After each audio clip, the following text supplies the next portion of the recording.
I did not hear it start. Alright, well it says it's recording, so we'll give it a shot.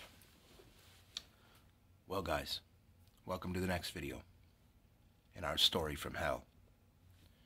And it is. Try and imagine yourself in his position as I tell it, and tell me you wouldn't be in hell. How could you have a soul and go through what he did and not lose it? So they took their first ship. They found out they were pirates,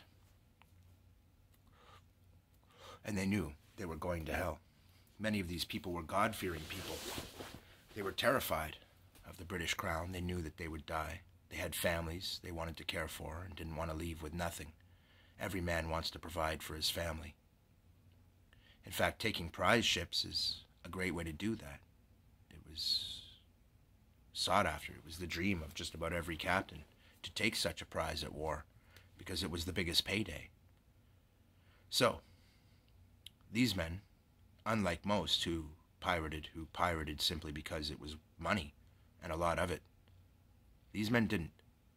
They didn't pirate out of lust for treasure. They didn't pirate because they were evil. They pirated because they had no choice. Because Blackbeard was in a position at this point where he had promised to care for his men. And he had broken that promise without even meaning to, and sent them all to hell. And so they took their next ship, and their next, and their next. And soon, they had been known as pirates. See, the problem with Edward Teach was he was a good man.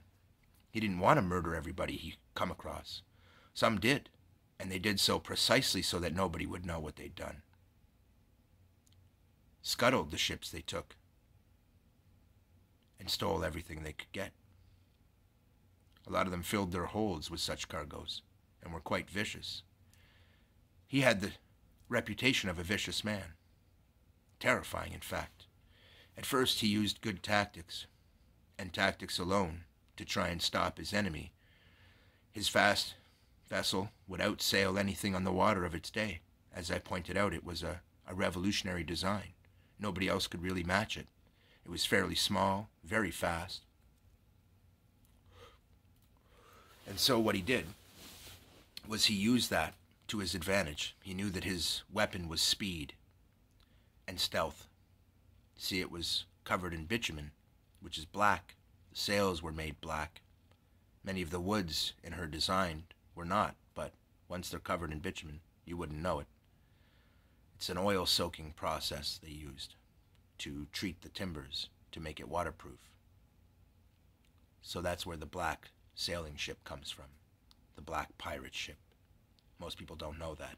They think they went out of their way to make them black, but that's not really true. It was just the technique of the day. There were others, but it was the cheapest and easiest to do. And so it was common.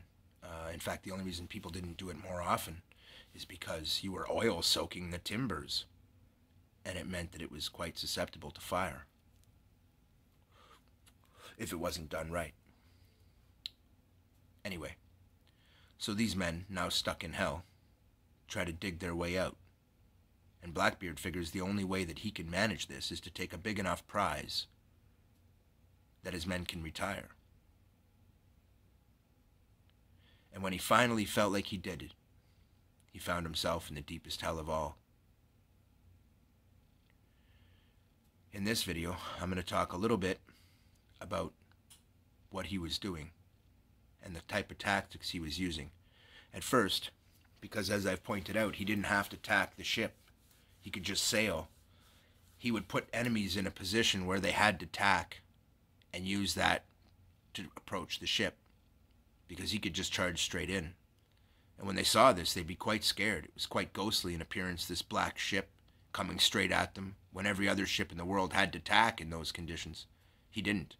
He charged straight forward. Between that and his appearance, they thought him quite demonic. It was one of the reasons he was so legendary. He was terrifying, both in his tactics. See, at first, what they would do is fire a few shots to let them know that they were being pirated. Then outmaneuver them to let them see that they couldn't get away. Show them how fast the vessel was by making various passes by them. as they fired a few rounds here and there, but going out of their way not to actually hit the ship. See, to damage the ship is to damage your prize, to lessen the amount of money you can get for her later, and for the scrap. The better condition is, the more you'll get paid. And since that's the case, and they wanted to provide for the men as best as he could, he decided that he would take with as little damage as possible. And even though it meant people would live and talk about what he had done, he didn't care. He also knew his appearance was such that he would be easily recognizable. He played on that later, and I'll get into that in future videos. But for this one, I'm going to talk about the building of the pirate conglomerate that was responsible for the building of the Cayman Islands. It's where he ended up docking himself and basing himself, and it's where he actually lies today. His body lies in that place. I hope to make it there one day and bring him back his coin.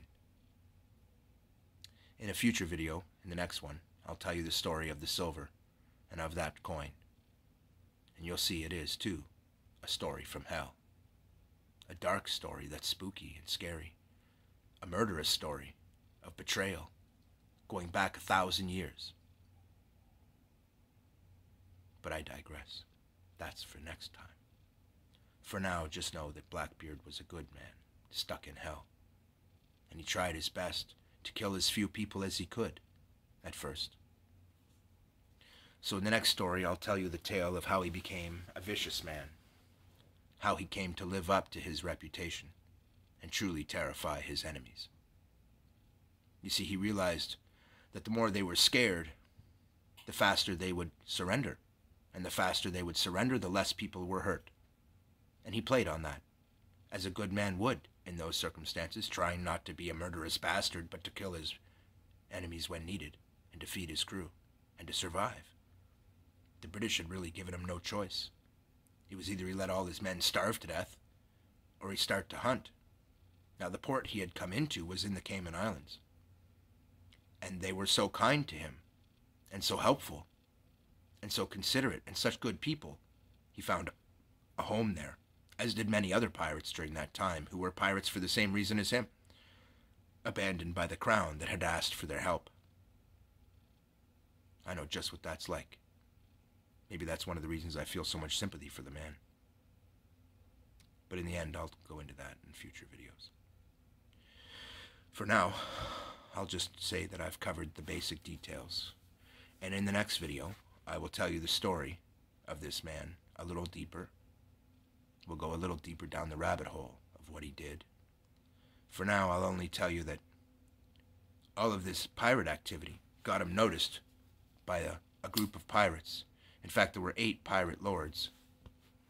When I said that I had one of the true pieces of 8, I will tell you the story of that in the next video.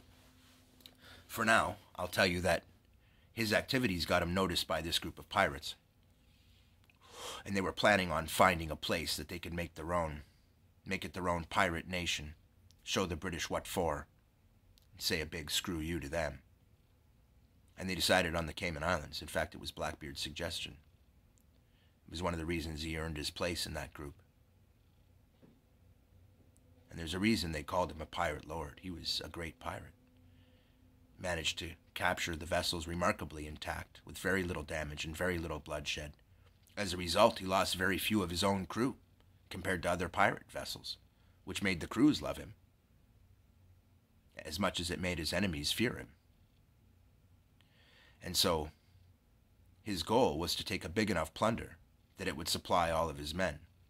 And when he gets involved with this pirate group, they start talking about a piracy they can do that would provide enough for all of them to retire. In fact, in the next video, I'll tell you about the pirate treasure they took, how it went, why it went that way, and about the tale of the silver I tell. It's another tale from hell. Keith out.